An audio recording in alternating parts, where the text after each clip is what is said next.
Harus menjadi pemahaman bersama bahwa pada prinsipnya Islam itu adalah satu.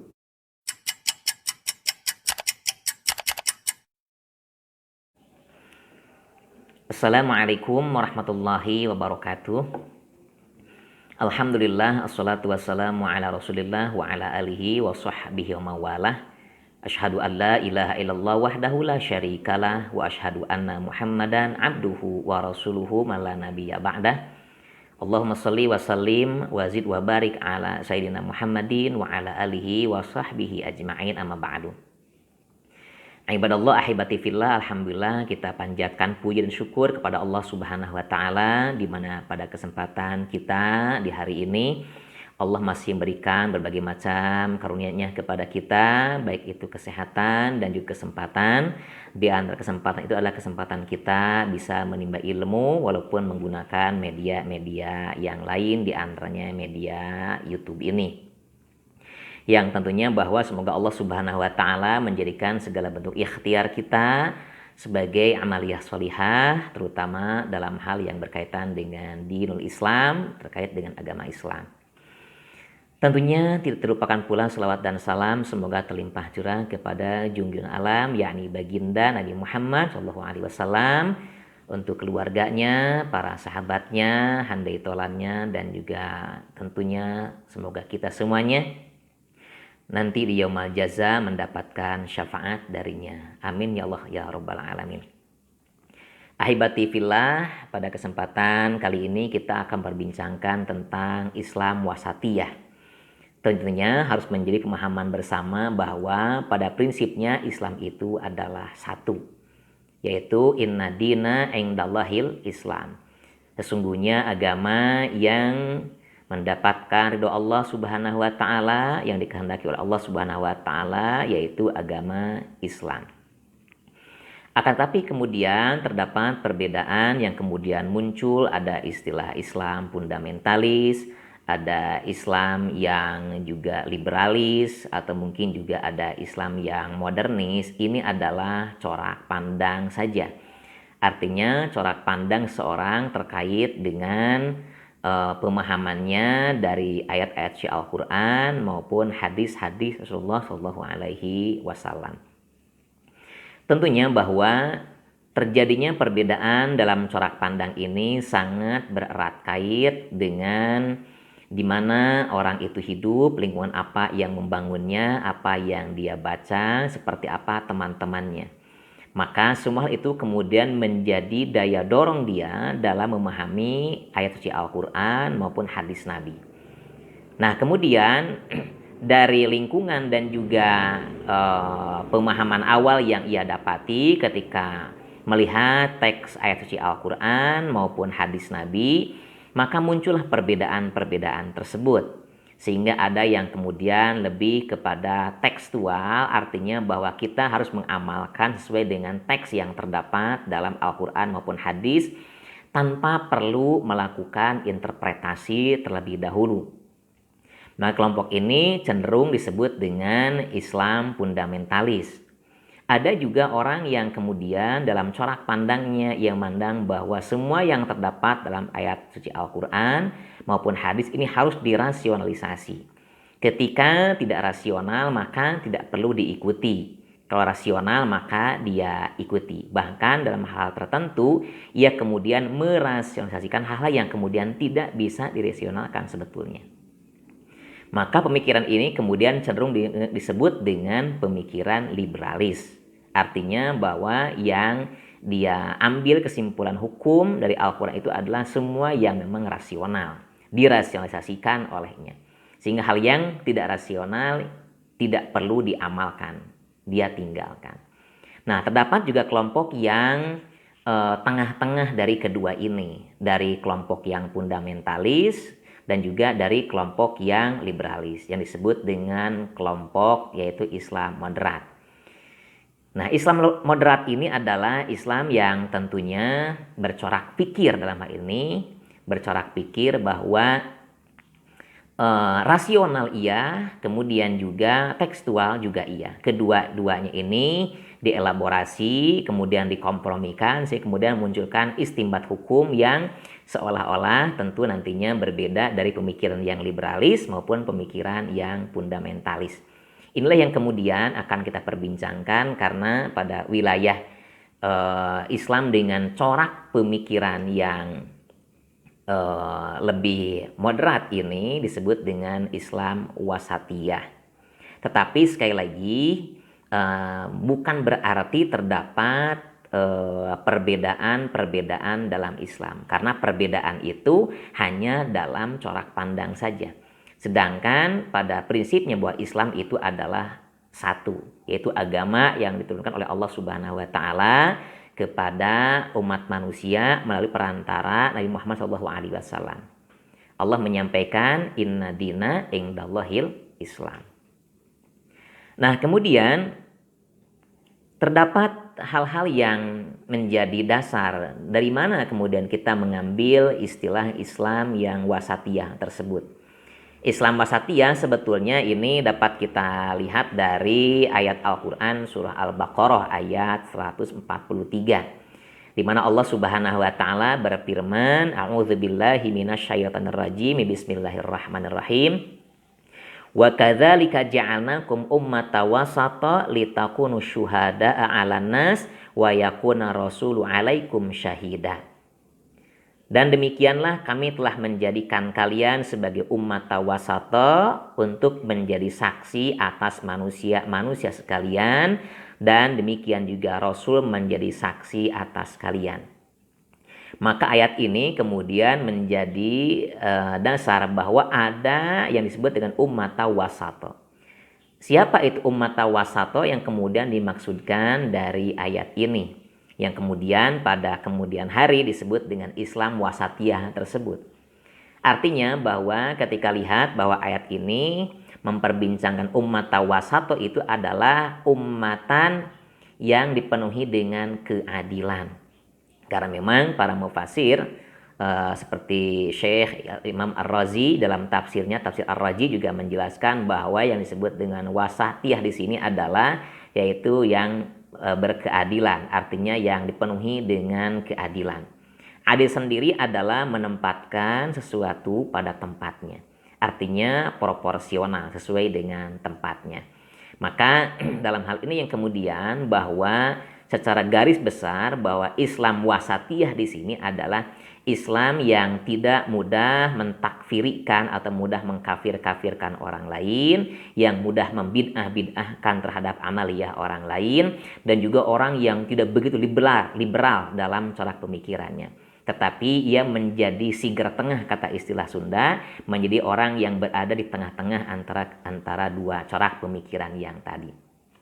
Sebetulnya kalau kita lihat secara konsep dasar, Islam wasatiyah itu ya Islam itu sendiri. Karena Islam wasatiyah itu adalah Islam yang memang diamalkan. Islam yang diamalkan itu adalah Islam wasatiyah sebetulnya. Kenapa? Karena Nabi SAW selepas beliau diangkat menjadi Nabi dan Rasul, kurang lebih 22 tahun ia bergaul dengan setiap orang. Baik dengan orang yang telah beriman, mengimaninya menjadi orang muslim, baik dari kaum muhajir maupun ansor, dari orang-orang yang menjadi mukimin, dan orang-orang yang orang-orang yang baru hijrah atau yang baru migrasi ke tempat itu, maupun juga dengan orang-orang yang tidak seakidah, bahkan juga dengan orang-orang yang berbagai macam corak. Artinya corak warna kulit, corak suku bangsa, dan yang lain-lain. Dan beliau bermuamalah dengan mereka dengan muamalah sebaik-baiknya. Dan itu yang kemudian diajarkan oleh Rasul. Nah, yang diajarkan oleh Rasul ini dalam kehidupan keislamannya disebut dengan Islam itu sendiri. Yang hari ini kemudian diambil coraknya sebagai corak Islam wasatiyah. Artinya adalah yang mengamalkan bagaimana amaliyah keislaman di zaman Nabi. Ahibati fillah, bahwa dalam hal ini kemudian yang dimaksud Islam itu sendiri yang diamalkan oleh Nabi adalah Islam yang rahmatalil alamin. Karena memang Rasul sendiri diutus ini adalah rahmatalil alamin. Allah menyampaikan wa ma arsalnaka illa rahmatan lil alamin. Dan tidaklah aku mengutus engkau wahai Muhammad kecuali untuk rahmat, sebagai rahmat atas alam semesta ini. Rahmat itu apa? Rahmat itu tentu terambil dari kata rahimah. Artinya adalah kasih sayang. Sehingga Rasul mengajarkan Islam itu dengan penuh kasih sayang kepada siapa saja, baik terhadap orang yang muslim maupun orang yang non-muslim, baik yang sebangsa maupun yang tidak sebangsa. Rasul mengajarkan hal itu semua. Ini yang kemudian hari ini kita bahas bahwa yang dimaksud dengan Islam wasatiyah itu adalah Islam yang memang diajarkan dan diamalkan oleh baginda Nabi Muhammad SAW dalam bermuamalah dengan sesama muslimnya maupun bermuamalah dengan orang lain yang tidak seakidah dengannya atau juga dengan orang lain yang tidak satu bangsa dengannya. Ahibati fillah, nah Islam yang diajarkan oleh Rasul itu adalah memang Islam yang seutuhnya. Sebagaimana juga Islam yang dipenuhi dengan akhlak yang terbaik. Akhlak yang terbaik itu adalah akhlak yang memang disitulah Islam ada. Karena al-Islam dinul khuluq. Islam itu adalah agama yang penuh dengan akhlak, penuh dengan etika. Rasul sendiri ketika diutus ini dalam sebuah sabdanya wa ma bu'itsu liutammima makarimal akhlak. Tidak semata-mata aku ini diutus oleh Allah Subhanahu wa taala kecuali untuk menyempurnakan akhlak. Artinya adalah akhlak yang akan dibangun oleh Nabi. Peringai yang akan dibangun oleh Nabi untuk membangun apa? Untuk membangun masyarakat yang madani. Masyarakat yang berkemajuan. Masyarakat yang penuh dengan kemakmuran dan keadilan. Masyarakat yang diliputi oleh rahmat dan juga berbagai macam barokah dari Allah Subhanahu wa taala. Nah, itu yang kemudian yang dibangun oleh Nabi. Makanya poin yang pertama kali dibangunkan atau menjadi pesan utama Nabi diutus itu adalah untuk menyempurnakan akhlak. Karena memang melalui akhlak ini semua orang akan mendapati rasa ketenangan, rasa ketentraman, rasa kedamaian.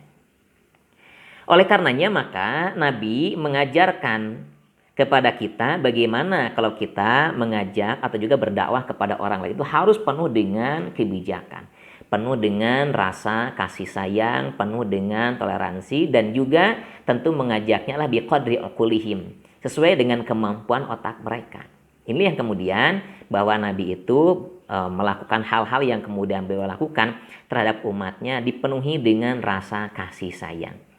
Ketika berbicara dengan orang yang pintar, orang yang cerdas, maka Rasul pun dengan patonahnya dia menyampaikan hal itu dengan penuh kalimat-kalimat yang ahsan, kalimat-kalimat yang terbaik, pemikiran-pemikiran yang terbaik.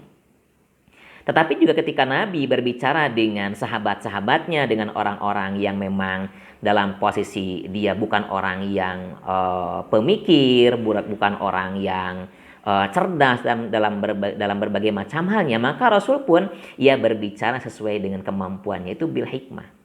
Bil hikmah. Tidak hanya itu, maka ia pun bahkan mencontohkan langsung wa mau'izatil hasanah. Dia mencontohkan langsung. Nah, hal ini kemudian menjadi garis bawah kita pula ketika Allah menyampaikan dalam surah An-Nahl ayat 152 yang berbunyi ud'u ila sabili rabbika bil hikmati wal mau'izatil hasanah wajadilhum billati hiya ahsan. Ayat ini sebetulnya menjelaskan kepada kita bahwa mengajak seorang ke jalan Allah itu harus menggunakan dua pendekatan. Tentunya dua pendekatan ini, pendekatan yang pertama adalah pendekatan lil muslim, yaitu mengajak kepada jalan Allah dari kelompok orang muslim itu sendiri. Karena orang muslim masih butuh dakwah, masih butuh ajakan dari kita sekalian. Tapi bagaimana caranya? Dan yang kedua adalah mengajak kepada jalan Allah dari orang-orang yang ghair muslim atau orang-orang yang non muslim, orang-orang yang belum beriman kepada Allah juga. Bagaimana caranya? Nah, ini sebetulnya bahwa surah An-Nahl ayat 125 ini mengajarkan kepada kita bahwa berdakwah itu kalau kepada orang mukmin, orang muslim, Maka ud'u ila sabili rabbika bil hikmati wal mau'idotil hasanah. Ajaklah kepada jalan Tuhanmu bagi orang-orang yang beriman ini adalah bil hikmah wa mau'idotil hasanah. Yang pertama dengan hikmah, yaitu dengan kebijaksanaan, penuh dengan bijaksana. Artinya adalah mengajaknya dengan penuh kebijaksanaan. Kebijaksanaan di sini adalah tentunya kalau kemudian berdakwah menempatkan posisi kita dengan orang yang diajak oleh kita. Karena setiap orang tentu berbeda dalam corak pemikiran, berbeda dalam kemampuan analisis. Maka perlulah hikmah di sini. Bagaimana bisa bijaksana mengajak kepada orang lain. Artinya menempatkan sesuatu pada tempatnya sehingga dengan mudah orang mengikutinya. Kalaulah kemudian tidak mampu juga dalam hal itu, maka yang keduanya wal mau'idotil hasanah, dengan contoh, dengan tauladan, dengan pembiasaan. Karena dakwatul hal absahu min dakwatil maqal. Mengajak orang dengan perilaku langsung itu lebih fasih kadang-kadang daripada dakwah dengan lisan. Nah, ini yang kemudian disebut dengan wal mau'idotil hasanah. Diberikan contoh. Bagaimana kita memberikan contoh, memberikan keteladanan kepada sesama muslim sehingga ia bisa mengikutinya dengan mudah. Ia bisa mengikutinya dengan mudah, bisa mengikutinya dengan lancar tanpa kita paksa. Tapi kemudian secara sadar ia mau mengikuti dan mau melaksanakannya. Ini. Adapun yang kedua, pendekatan terhadap orang-orang yang non-muslim. Di sini Allah juga mengajarkan kepada kita wajadilhum billati hiya ahsan. Nah, kepada orang-orang yang belum beriman, yang berbeda keyakinan dengan kita, maka dalam hal ini adalah cara berdakwahnya adalah dengan melakukan yaitu al-hiwar, berdialog. Dialognya dengan apa? Dialog dengan ahsan, dengan kalimat-kalimat yang terbaik. Ahsan itu sendiri kalau kita lihat secara ilmu alat itu kan isim tafdil. Ataupun yang diutamakan, kalimat yang diutamakan. Sehingga ada yang disebut dengan qaulul hasan, ada qaulul ahsan. Ada ucapan-ucapan yang baik, ada juga ucapan-ucapan yang lebih baik atau yang sangat baik. Maka al-hiwar sebagai metode ataupun juga dialog itu sebagai metode berdakwah terhadap orang-orang yang non-muslim. Sehingga di sini tidak ada sedikit pun yang berkaitan bahwa dakwah itu harus dengan menyerang. Dakwah itu harus dengan menghancurkan, tidak ada. Ayat ini menjelaskan bahwa dakwah itu kepada sama umat Islam dengan hikmah dan contoh. Terhadap yang non-muslim adalah dengan berdialog dengan ungkapan-ungkapan yang sangat baik, dengan yang sangat bagus. Ucapan-ucapan ataupun juga debat-debat yang sangat mampu mengalahkan lah begitu. Tetapi semuanya adalah bil hiwar, dengan komunikasi, dengan berdialog. Nah, maka itulah sehingga Islam itu sebetulnya sangat tidak berharap adanya permusuhan dengan siapapun. Tidak diharapkan terdapat permusuhan. Bahkan kalaupun kemudian terdapat yang disebut dengan perang-perang itu, ya, dan kadang ada juga sebagian pendapat orientalis yang mengatakan bahwa Islam itu disebarkan dengan pedang, sebetulnya salah. Sebetulnya kurang tepat. Karena sebetulnya Islam itu tidak pernah menyerang.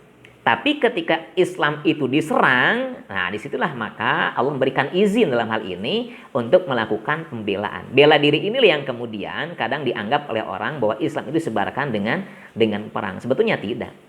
Karena prinsip dasarnya tadi mengajak ataupun berdakwah menyebarkan Islam itu yaitu tadi bil hikmah wa ma'adul hasanah, kemudian wajadilhum billati hiya ahsan. Nah, makanya kemudian kalau kita lihat juga dalam sebuah hadis ya, kalau telah kemudian terjadi peperangan atau juga terdapat sengketa ataupun hal bermusuhan, sebetulnya Rasul mengajarkan kepada kita jangan sekali-kali kita mau bertemu dengan musuh gitu. Artinya bahwa ya lebih baik kita cari aman begitu ya. Lebih cari aman. Dalam sebuah hadis riwayat Muslim disampaikan kepada kita yaitu la tatamannau liqa'al adu was'allallahu al afiyah fa idza laqitumuhum fasbiru. Kata Rasul, janganlah kalian berharap untuk bisa bertemu dengan musuh, tapi mohonlah kepada Allah keafiatan. Artinya keselamatan, ya. Faidza laqitumuhum, kalau kemudian memang tidak bisa lagi dan kita memang harus bertemu dengan di medan musuh itu, bertemu dengan musuh, apa yang diperintahkan? Fasbiru, maka bersabarlah. Tidak langsung menyerang, tapi bersabar terlebih dahulu, ya. Tapi kalau kemudian mereka memulai menyerang, nah Islam dalam hal ini mengajarkan kepada kita bahwa kalau kemudian diserang kita wajib untuk membela diri. Karena dalam maqasidus syariah terdapat beberapa yang harus kita pelihara. Ada hifdun nafs, ya, hifdud din, kemudian juga hifdul akli, kemudian juga hifdun nasbi. Nah, ini adalah hal yang kemudian harus kita pelihara. Jiwa di antara hal yang wajib kita pelihara. Ketika sudah bertemu di medan perang, maka tidak boleh kita mundur. Tidak boleh kita mundur. Inilah perbedaan. Tetapi kita tidak menjadi, atau Islam tidak mengajarkan kita menyerang terlebih dahulu. Karena fa'idza laqitumuhum fasbiru. Kalau kalian bertemu dengan musuhmu itu, maka bersabarlah dulu. Sabar saja. Ini adalah ajaran-ajaran Nabi. Artinya bahwa tadi itu hikmah, semua dipenuhi dengan hikmah, pemikiran, dan juga dipenuhi dengan contoh-contoh. Kemudian juga kalau memang diperlukan hal-hal yang sifatnya kontak fisik, maka kita lebih banyak bersabar ataupun lebih banyak menunggu daripada kemudian kita harus menyerang lebih awal. Itulah diantaranya bahwa Islam itu betul-betul rahmatan lil alamin. Itu disebut dengan Islam wasatiyah, di mana dalam berbagai macam halnya kita dipenuhi dengan kesabaran. Karena memang ya al-Islam dinus sabri. Islam juga agama yang dipenuhi dengan kesabaran.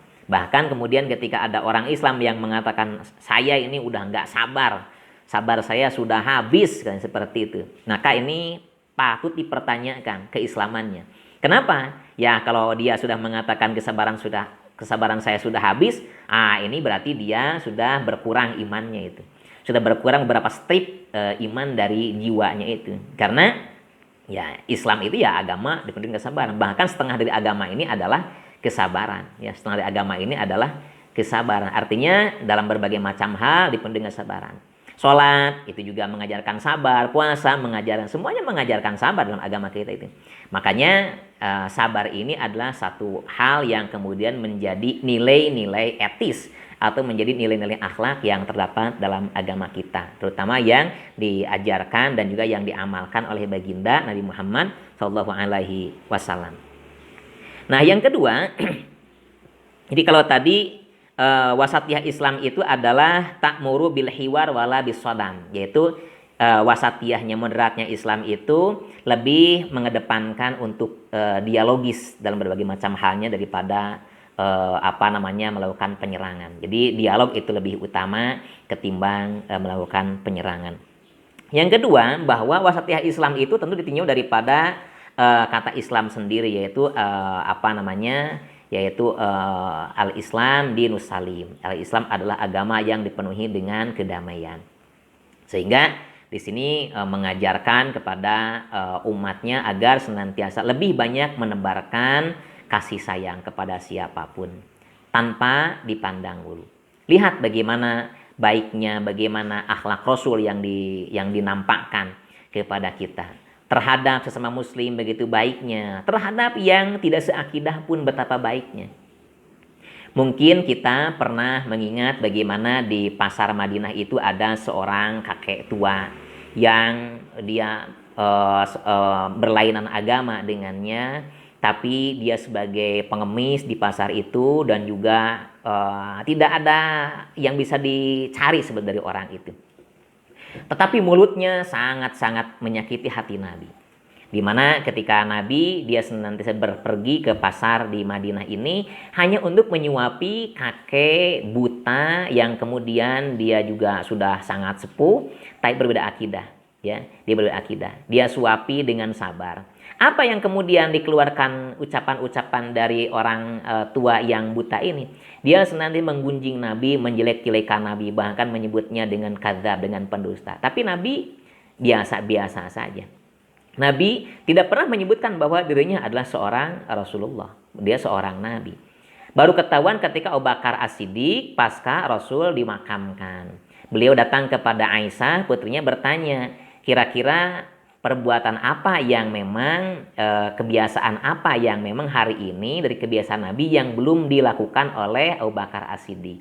Kata Aisyah, putrinya itu, Nabi membiasakan diri berangkat ke pasar di Madinah untuk menyuapi orang Yahudi kakek tua yang menjadi pengemis di pasar Madinah itu. Maka Abu Bakar pun kemudian meminta apa yang biasa disuapkan oleh Nabi kepada orang tua tersebut. Aisyah pun kemudian mempersiapkan dan beliau berangkat kemudian ke pasar tersebut. Nah, di pasar itu tanpa mencari lagi karena memang mudah dicari, terdapat orang kakek tua yang buta itu yang kemudian dia berada di pojok di pasar itu. Ia pun seperti hanya kebiasaan Nabi memberikan suapan kepada kakek tua itu. Tapi apa yang kemudian terjadi? Kakek tua itu pun ketika disuapi, ia pun seperti biasa mengupat, menggunjing, dan juga menjelek-jelekan. Bahkan menfitnah Nabi. Abu Bakar As-Siddiq yang kemudian mendengar terkasihnya, orang yang terkasihnya itu kemudian dihina, bahkan dijelek-jelekan oleh orang tersebut, ia naik pitam yang kemudian yang asalnya suapnya dipenuhi dengan rasa kasih sayang, maka menyuapi dengan emosi. Sampai-sampai orang tua itu sadar bahwa yang menyuapi hari ini adalah bukan orang yang biasa menyuapinya. Ketika ditanya siapa ini yang menyuapi Abu Bakar As-Siddiq, bahwa memang yang menyuapi kali ini bukan orang yang biasa. Sebetulnya orang yang biasa menyuapi kakek tua itu orangnya telah wafat, dialah Nabi Muhammad SAW. Maka kakek tua itu pun baru sadar bahwa dia selama ini menggunjing seseorang yang orangnya itu menyuapinya, yang orang itu memberikan kasih sayangnya, bahkan kemudian orang itu memotivasi supaya ia mampu bangkit dari keterpurukannya. Dialah Rasulullah SAW. Atas hal itu kemudian beliau pada hari itu pun langsung mengucapkan 2 kalimat syahadat di hadapan Abu Bakar As-Siddiq. Dalam riwayat yang lain juga terdapat bahwa di pasar itu terdapat seseorang ibu-ibu yang rajin datang ke pasar, dan memang dia karena orang kaya. Dia orang kaya pasti meminta menyuruh orang untuk memikulkan barang-barang dari pasarnya, sekedar dibawa ke pintu pasar atau juga sebelum dinaikkan ke atas kendaraannya. Nah, pada suatu kesempatan kemudian dia tidak mendapatkan orang yang biasa menjadi tukang pikul, dan ternyata kebetulan di situ ada baginda Nabi. Baginda Nabi kemudian langsung diperintahkan oleh ibu-ibu yang sepuh ini. Diperintahkan untuk memikul, membawakan barangnya. Dibawalah oleh Nabi. Selama dalam perjalanan ia membicarakan bahwa di kota Madinah ini ada orang yang mengaku Nabi. Ada orang yang mengaku sebagai utusan Allah Subhanahu wa Ta'ala. Dia namanya Muhammad. Nah, kemudian digunjinglah supaya tidak diikuti, dicap sebagai pendusta lah, dan yang lain-lain. Apa yang terjadi kemudian ketika selesai Nabi berada di pinggir pasar membawa barang-barang dari seorang perempuan tersebut, kemudian si perempuan seperti biasa membuka dompetnya dan memberikan uangnya. Kata Nabi, tidak perlu karena saya tidak menginginkan buruhan dari hal ini. Saya hanya mengantarkan karena merasa kasihan ibu di pasar tidak mendapati orang untuk memikulkan barangnya. Kemudian dia ditanya, siapa kamu? Kata perempuan ini. Rasul menjawab, aku adalah Muhammad Rasulullah. Maka dari situ orang ini pun kemudian mengucapkan 2 kalimat syahadat di hadapan Nabi. Itulah di mana Nabi itu tidak pernah memandang siapapun itu, orang muslim maupun juga yang non muslim. Nabi melakukan hal yang sama, artinya memberikan kebaikan-kebaikan dan juga rahmat-rahmat kepada siapanya. Itulah yang digambarkan oleh Nabi, bahwa Islam yang diajarkan adalah Islam yang penuh dengan rasa kasih sayang, penuh dengan toleransi. Itu diantaranya adalah Islam wasatiyah. Kemudian yang berikutnya, wasatiyah Islam itu adalah dipenuhi dengan rasa cinta. Dipenuhi dengan rasa cinta. Banyak hadis juga yang bicarakan kepada kita, seperti halnya hadis riwayat Bukhari Muslim yang disampaikan kepada kita, la yu'minu ahadukum hatta yuhibba li akhihi ma yuhibbu li nafsi. Tidaklah dianggap iman seseorang dari kalian sampai ia mencintai orang lain sebagaimana mencintai dirinya sendiri. Nah, ini hadis ini sangat dalam sekali intinya. Bagaimana bahwa kasih sayang itu harus dibangun. Kadang kita betul-betul masih individualis, bahwa semua hal itu adalah dengan keegoan kita mengharapkan semua harus baik kepada diri kita. Sedangkan orang lain kadang-kadang kita tidak perhatian. Nah, ini mengajar kepada kita, tidak boleh begitu. Karena Islam itu, Islam yang dipenuhi dengan nilai-nilai kebaikan itu mengajarkan kepada kita bahwa mencintai orang lain itu harus sama seperti hanya kita mencintai diri kita sendiri. Bahkan orang itu dianggap tidak beriman kalau kemudian dia hanya mampu baik terhadap dirinya sendiri tanpa pernah memberikan kebaikan kepada orang lain. Dia hanya mencintai dirinya sendiri tanpa mencintai orang lain. Belum dianggap sebagai orang yang beriman. Nah, ini adalah bahwa di antara hal yang kemudian bagaimana Islam diajarkan oleh Nabi. Kemudian juga kalau tadi mungkin hanya dikhususkan bagi orang-orang yang beriman, ternyata tidak. Dalam riwayat Imam Turmudi juga disampaikan kepada kita, wahbib linnas ma tuhibbu linafsik takun musliman. Rawahu Turmudi. Cintailah orang-orang, kata Nabi. Cintailah orang-orang. Katanya Anas. Wahbibin nas. Cintailah orang-orang. Orang di sini siapa? Tentu semua orang.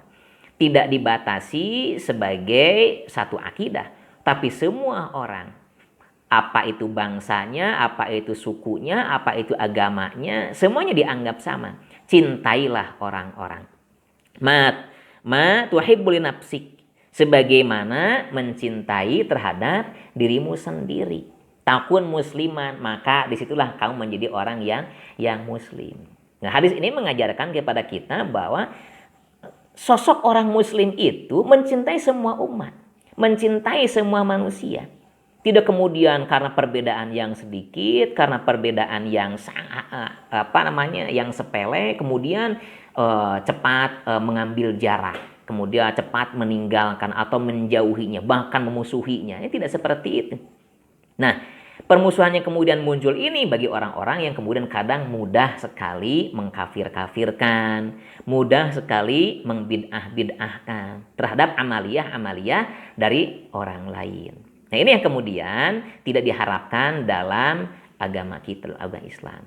Jadi oleh karenanya, ahibati fillah, bahwa Islam wasatiyah itu adalah Islam yang diajarkan oleh Nabi, baik melalui lisannya, baik melalui perbuatannya, ataupun juga melalui ketetapan Nabi.